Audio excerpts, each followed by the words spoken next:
என்ன தம்பி, முட்டையை பச்சையாவே குடிக்கிறீங்க? அட ஆமாங்கண்ணா, ஜிம்முக்கு போகிறேன். இப்படி குடித்தாதாங்கண்ணா மசில் நல்லா பில்ட் ஆகும். இதுபோல் நீங்களும் செய்கிறீர்களா? ஒருவேளை முட்டையை இப்படி சாப்பிட்டால் தான் உடம்பு ராக் போல் ஆகுமோ?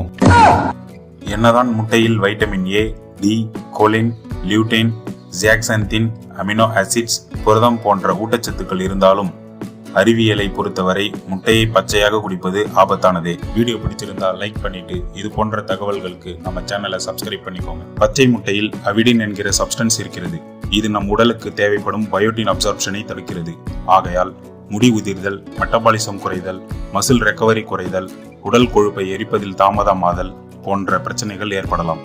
இது மட்டுமின்றி சால்மனல்லா என்னும் பாக்டீரியாவின் ஆபத்து காரணமாக பச்சை முட்டைகளை குடிப்பது பொதுவாக பரிந்துரைக்கப்படுவதில்லை. ஏனென்றால் இது நம் உணவை விஷமாக மாற்றக்கூடும்.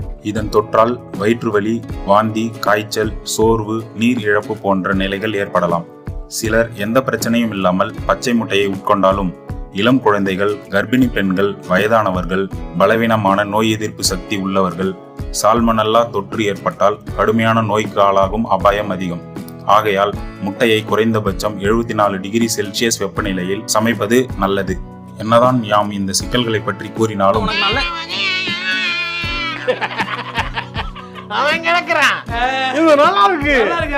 என்று முட்டையை பச்சையாகத்தான் குடிப்பேன் என்று கூறக்கூடிய தம்பிகள் உலவுவது என் கண்களுக்கு புலப்படுகிறது. முடிவில் யாம் என்ன கூற வந்தோம் என்றால், முட்டையை நன்றாக அவித்தோ, ஆம்லெட் செய்தோ அல்லது ஸ்கிராம்பிள் செய்தோ உண்பதே உசிதமானது.